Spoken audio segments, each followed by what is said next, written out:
Oh, well, Dan. Are you eating? Well, I'm not, because she didn't give me the food. Why didn't bring me food?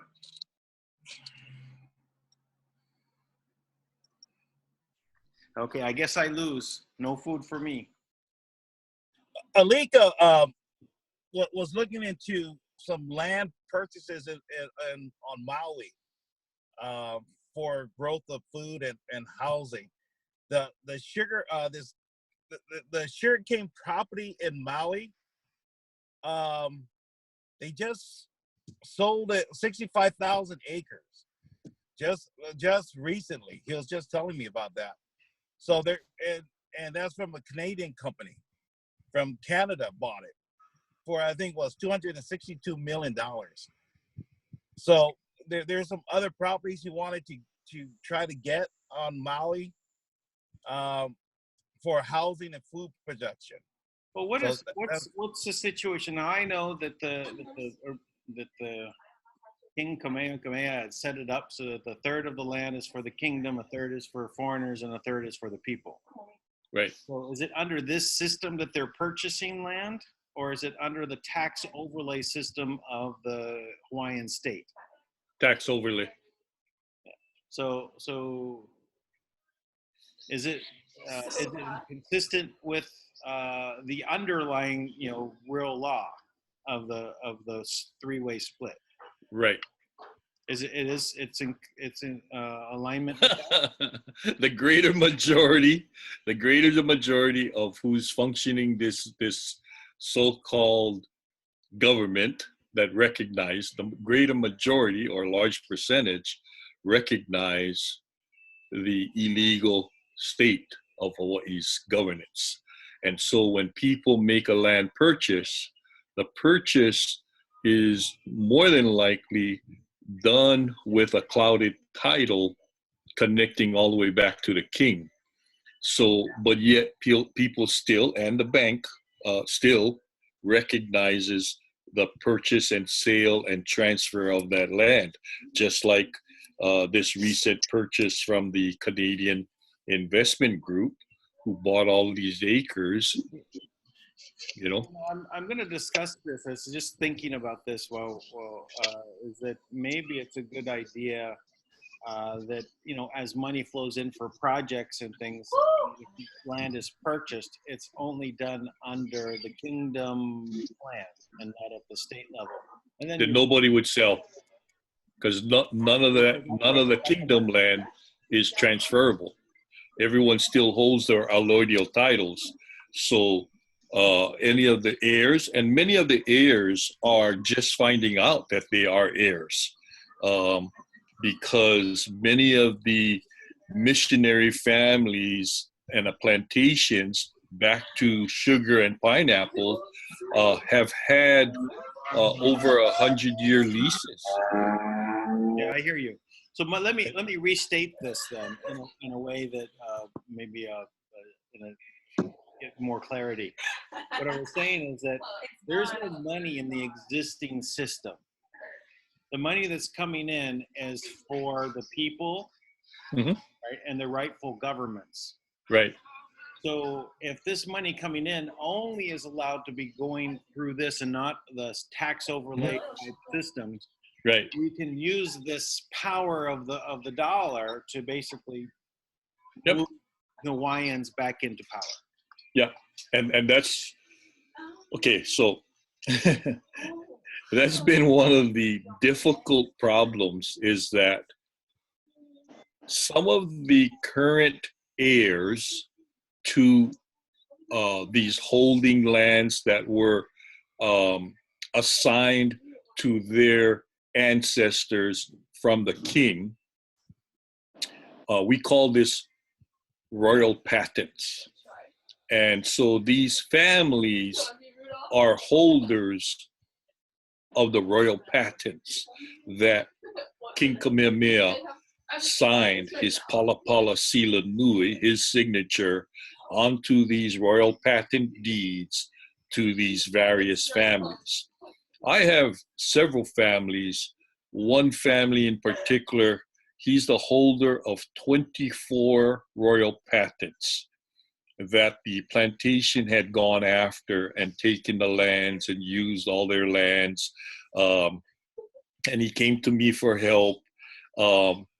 And I said, well, let me see the lands, you know. And so he had these maps. And what we did was we superimposed and overlaid the current TMK maps of the real property tax division. And, you know, he had these ancient maps, and we overlaid them with the property map, tax map, and we had to configure, okay, this is the same location. When we looked at it, it was shopping centers are currently, you know, he says, oh, I have 2 small parcels in Lahaina.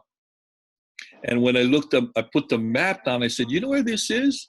This is Foodland supermarket, that entire shopping center, and that little piece above it, that's the other half of the shopping center. So I laughed and I said, oh, you're now a landlord to 100 different businesses, you know? And then another one was on the corner of Front Street and Lahaina Luna Road, on the corner. And I told him, I said, you know where this is? This is the art gallery, and every art piece in the gallery at the lowest goes for $250,000. They are paying that art gallery pays $300 to $400 per square foot per month as their rent.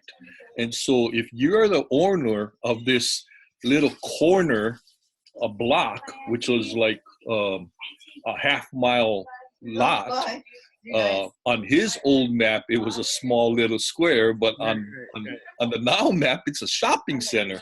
And so I started laughing with him, and I said, you know, those plantations, which is A and B, Alexander and Baldwin, picked on your tutu, picked on your great-great-grandmother.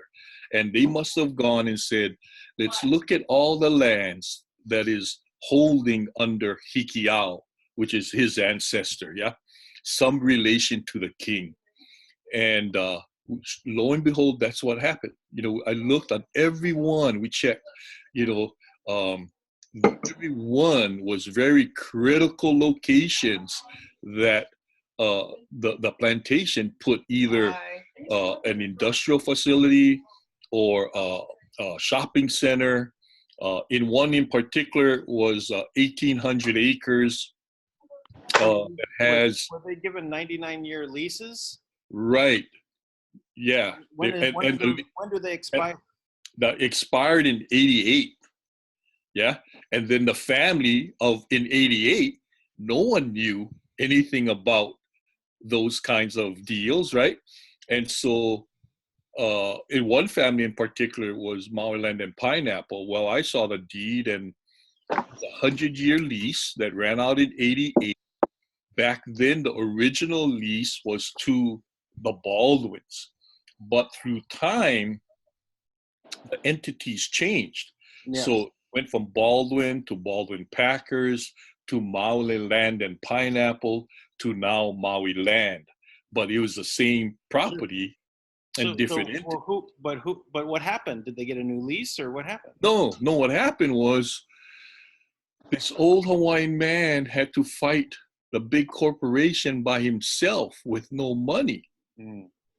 When I saw the titles that he had something like 8,800 acres that should be his.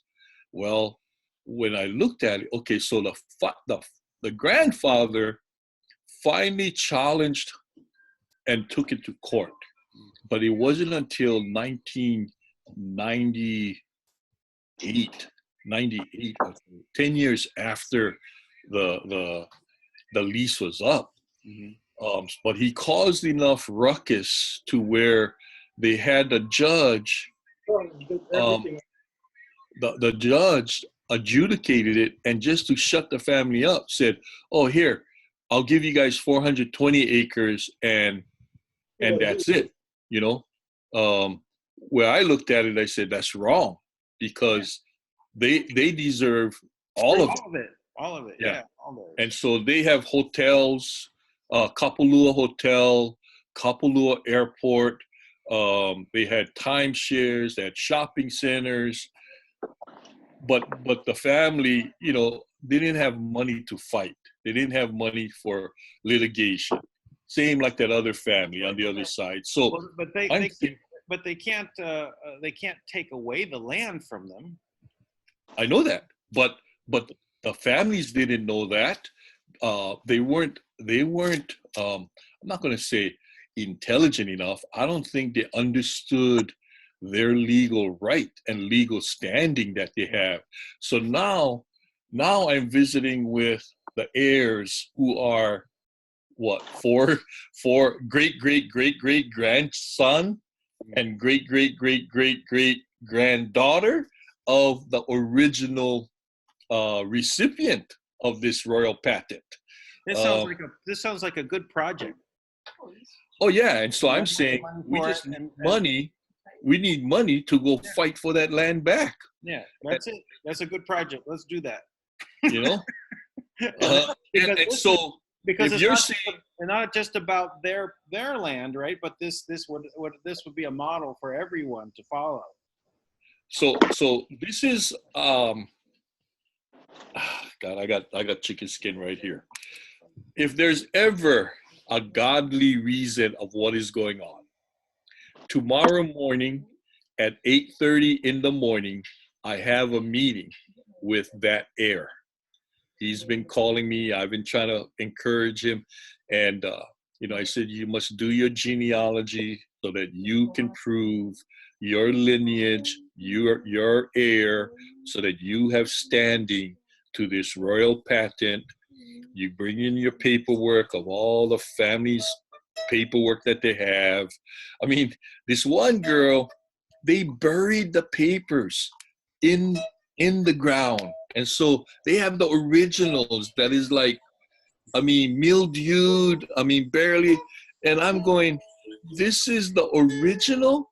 Somebody, but they don't have money to go and digitize it, you know, and put them into a safe place. You know, that they're thinking of safe place is go bury it 6 feet under the ground, you know.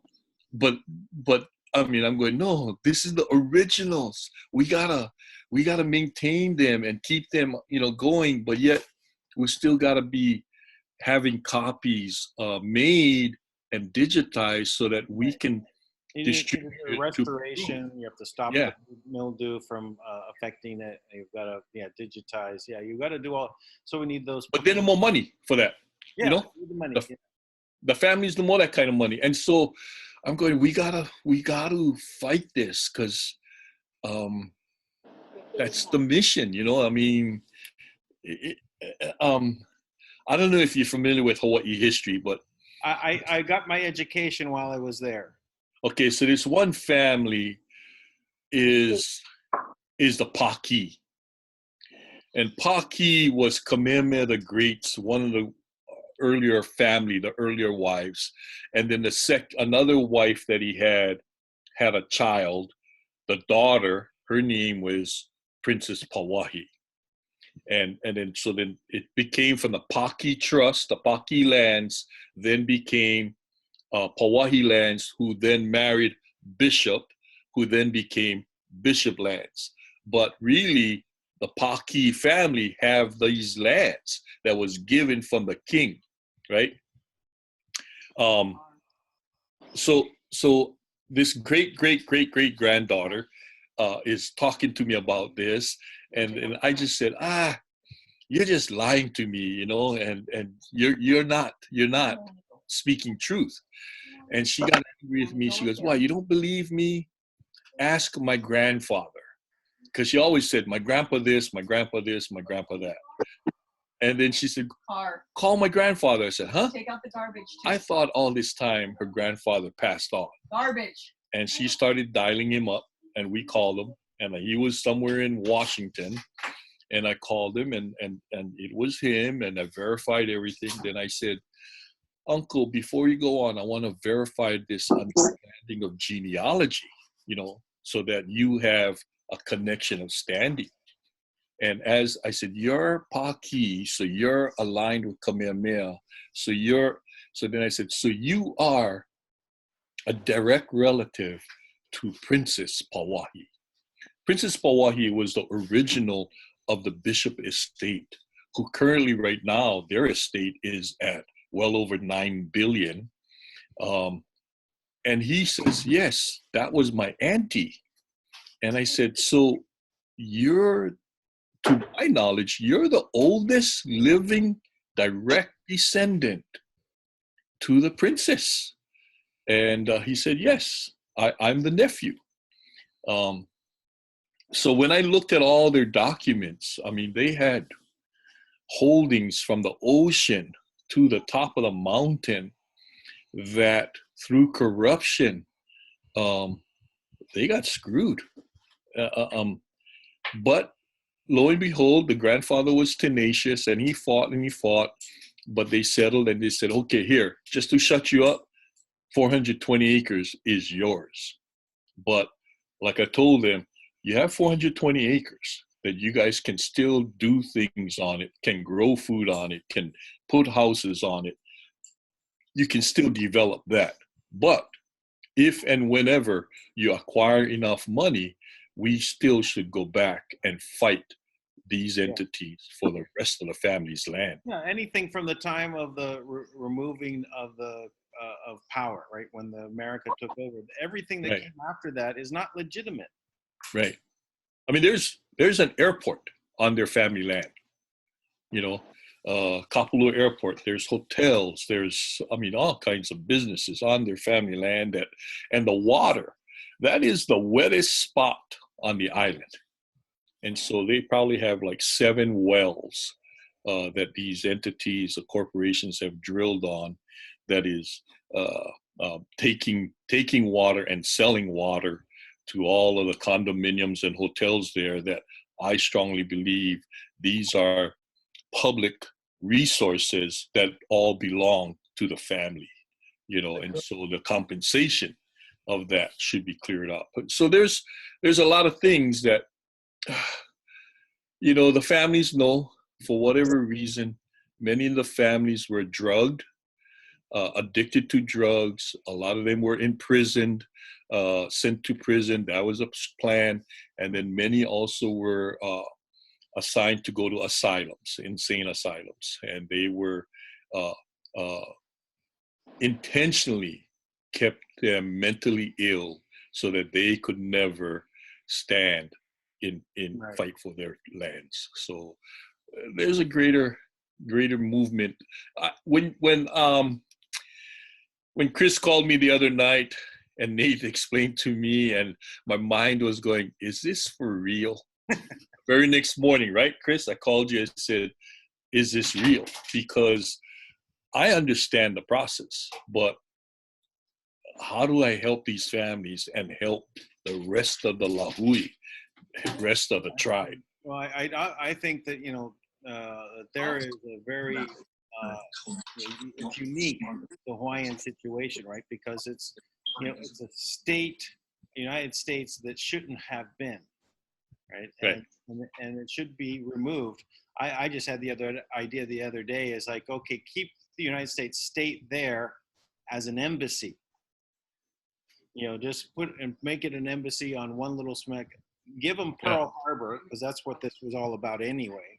Right. What's that, Matai? And then, okay, there's your embassy. That's the state. And anyone that wants to be a resident has to be in that 1 square mile. Right. After that, no one else has to be Hawaiian state resident, you know, and then everyone else can be switched over. But yeah, this is the project. It has to be done, and I think with everyone coming together. But yeah, going after these land grabs and reversing them, their court makes no difference because it's not legitimate. Right. They should also, you know, put all the. They should, you know, maybe they should even be, instead of being on an embassy, put them on a boat, because they're all maritime law. I said, okay, you're on maritime law, get on a boat. Yeah, it's supposed to go back. And that's what I kept on telling people. I said, you know, our communication should be to whoever is the admiral of the Navy. because that's supposed to be in the maritime law of who's in charge, not no governor, not no president, not no. If we're following international law, that's the secret. Shh. You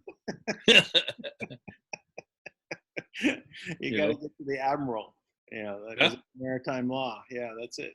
So, that's what. But I think we're on the same page with this. So I think it's a very good project to do.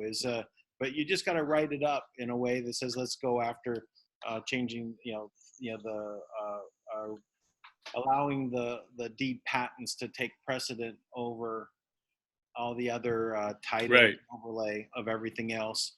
And so what if I was to make a call out to all of the families that currently have holding of royal patent titles? Yeah, that's it. They're the current standing heirs of these patents. Yeah. Yep. Do it. Let's go. Run. Go full speed ahead, because we need to just take every step that we can right now as fast as possible. The cabal is collapsing, so we need to keep rolling with this as fast as we can. So with that, then the fastest then would be for individual projects, because for us to organize as a whole entity of sovereignty structure is going to take. I mean, it's a special situation there, right? Because of the Hawaiian overlay state. Right. For arts and crafts. And then, going after all of the, by just going after the land that is properly patented to individual people, and making sure that even the ones that are taking up, all of the airport or the shopping malls or all, that they have to have a new lease, or they have to leave, and plus they owe back. Yeah. Maybe they end up losing all of those businesses. Whatever that settlement is, but it is not legitimate what's been done. So everything that's come after that, So like once again, where do if it's not that court, where is the court of standing to make it legitimate, to make the new lease or make the new agreement the new agreement? Yeah, well, it looks like when we have the money flowing, you could have your own court. Yeah. Right. And that's kind of like what I've always said. I said, where's our sovereign court? Rather than we go stand in front of the American court, why don't we create our own Hawaiian court, our own Kanaka court? Yeah. One more suggestion for whoever is the current ruler, monarchy, king. I don't know who the current one is, or if it needs to be a group of them. They must all issue an edict that the high water mark is down at the beach, not up on the highest mountain. So they can remove the standing of the maritime from the land. Oh, okay. Right, because that's what they did. The Navy went to the tallest mountains everywhere, and they said, okay, this is the highest high water mark. Right. Above the mountain. Right. Okay. So I agree. So these things, and then get notice, and it's, and then doing the thing I was suggesting with the port. It'll be attacking on all these levels. So we have the deed patent, and then the own police force, all the rest of that all comes when you have the money to do these things, right? Yeah, that's always been a thought of mine. Another project that I've always thought. I said, well, how come there's no Kanaka lines, no Hawaiian shipping lines? That we would be free of any Jones Act, but we have big ships to bring in food to our people or goods. There's another project, the Kanaka shipping lines. Yeah, because heading to China. It can't only be Matson, and we should be able to ship in things from anywhere we want to get. Especially nowadays, there's Alibaba. We can, a lot of people want to purchase things, but they're telling us, oh, that got to go from China, got to go to California, then got to come to Hawaii. That's why the price is 3-4 times more than if we got it straight. I counted 7 times. Yeah, And when I was there, I said, I'm counting, this is 7 times more expensive. Yeah, and why? Just because of a make-believe thought of a Jones Act, And so I said, no, we, the Kanaka, should have our own shipping because these are our own ports. Every time any other ship connects itself to our port, we supposed to collect the money, not the state of Hawaii. It's the Kanakas. That's ours. Even with the airlines. So every time the airplane, every airport, every time they land, every time they take off, a percentage is ours. But we don't get it. The auditing and accounting doesn't add up. We get 0 from that. But I know these are all our crown lands that they're landing on. Yeah, it's that corruption. We have to attack it at the source. So, all right, I think that's 2 good projects. Yeah. You're gonna you have a third? Well, yeah. I mean, the one is the food. The one is about these lands. I mean, we got. How do I buy lands that these guys got control of that I want to grow food on?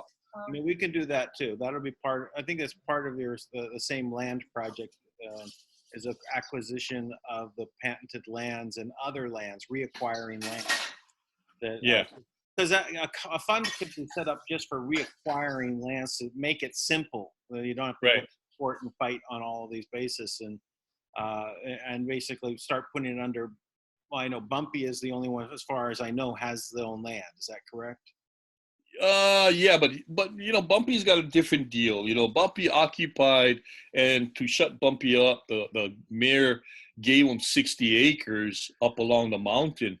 They're stuck with 60 acres. They can't grow anymore, unless they go, encroach onto other people's land. I'm going, okay, that's good if you can build, so you're limited. You're limited in your growth on 60 acres. I'm talking, okay, let's start off with this one family that has 400, help them develop that 400 and move us. All fronts. Let's go at all fronts. Yeah. Get it going.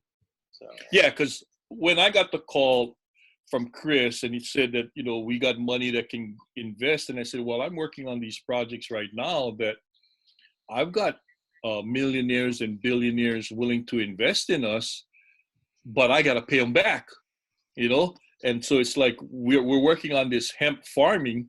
We want to acquire the land, grow the hemp, empower our people, and then get them jobs. Because with our project, we'd be creating 1,800 jobs and careers for our local people. And then the lands I looked at, some of them, I said, once we acquire and make money or get money, we can now start building homes and start addressing affordable housing. Because aside from food security on our island, where we're importing 90% of the food, we're not even growing food. Think about this, though, is building those communities. What if, as they're built, these houses are built, that the ownership is just transferred to the people that move in? Yeah. No, there's no loan on it. They don't have to borrow. Here's your house. Yeah, exactly. Because the money is coming in. It's as a grant anyway. Right. I mean, obviously, you can still do communities where you have shared. To address, pay we need to address fees and those kind of things. Yeah, our issue of housing here is, for example, on the east side of Maui in Hana, the last time they had a subdivision built there was 40, 50 years ago. And so it was like 2-bedroom homes. But fast forward to today, who's living in those 2-bedroom homes? 4 generations. 4 generations are all huddled in and squeezed in a 2-bedroom home. One, because there's no land for them to move on. and they don't have any kind of economic activity in that rural area for them to even afford a building of a house. So this is an area where, one, we got to lower the stress level for all of our local families and break them, maybe next door kind, but give them another house that they can move the fourth generation in, and they're still going to be nearby, but not all in the same, it is overcrowded. And so there's high stress levels in the household. So these are social issues that we got to address to give a healthy and vibrant Hawaiian community that is not full of stress, So, yeah. Well, we've got our 10-minute warning here. Okay, sorry. It's okay. No, it's fine. I think we covered a lot. So, this is, there's two main projects here that, I see you can really just go ahead and set up. All you really need to do is make a description of these two projects. So then I can go to you said Camelot? Go Camelot. Go Camelot. GoCamelot.com. And then there'll be a form that I can follow and apply there. Yeah, that's it. And I've recorded this video. I'm gonna pass this to Tank so he'll be up to speed on it as well. I didn't want to try and get him. Yeah. 2 a.m. for him. Right. Started now 3 a.m. Yeah, I will be meeting with one of the royal patent holders heirs tomorrow morning at 8:30. Kind of crazy that he's called me to meet with him, and he will be, he's a 70-year-old guy that's very worried about it's kind of crazy. He's lived in this house 20 years. He built it on the mountain. And for 20 years, he never could see down below. Just this past 2 months ago, the neighbor across the street cut down all the trees, a forest. And so from his porch, he now can see all the way to the ocean. But it's kind of like a tunnel vision through the forest. But the land that he gets to look at every morning when he drinks coffee is his tutu's land. That is the 5,800 acres of that royal patent. So I had coffee with him, and I said, what an interesting reminder that every morning your ancestor has opened up the trees so that every morning when you sit in that chair, you are looking directly at the lands that they took away from her. And so it's your generation. They're reminding you that you still got that kuleana, you still got the responsibility to get that land back for the family. So he's staring at that land every day. Before we hang up, try to get contact with Dan and Nate. So you can collaborate with them directly rather than coming to me. Hey, Alika, you talked about, I guess, those guys. You want Dan to go on a Zoom conference with them too? Yeah. Eventually, I'll bring them on. Yeah, I'm gonna share with them tomorrow, and then maybe shortly we'll make contact again. Oh, awesome. Yeah. Okay. Yeah. I'm pretty sure. It's been on their minds for years, and I'm pretty sure they're not gonna refuse the help. Because they all got grandkids that they kind of worry about what's in their future. And I like I said earlier, there's got to be a godly reason, of how this has come about. So yeah. So if I can get you guys' number or contacts or whatever, how are we going to do this? I'm only through Telegram. It's an app called Telegram. It works on phones, iPads, computers. It's just my name, Dan Lutz, DANLUTZ. one word with a capital D and a capital L. L-U-T-Z? L-U-T-Z. Okay.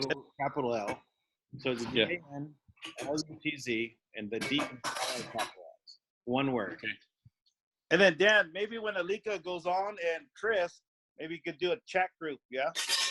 Yeah, we can Okay. chat group, and then we can pass information back and forth. Yeah. Okay. Okay. All right. Yeah. Okay. Thank you. Thank you. This is a good beginning for me to understand, and you know, I'll share this with the families. Yeah. Thank you. No, thank you for your knowledge and sharing. If you need this video, I can make it available for you to also be able to see it. Okay. Okay. And All right. pass Thank that you. to them, and that way they know what happened.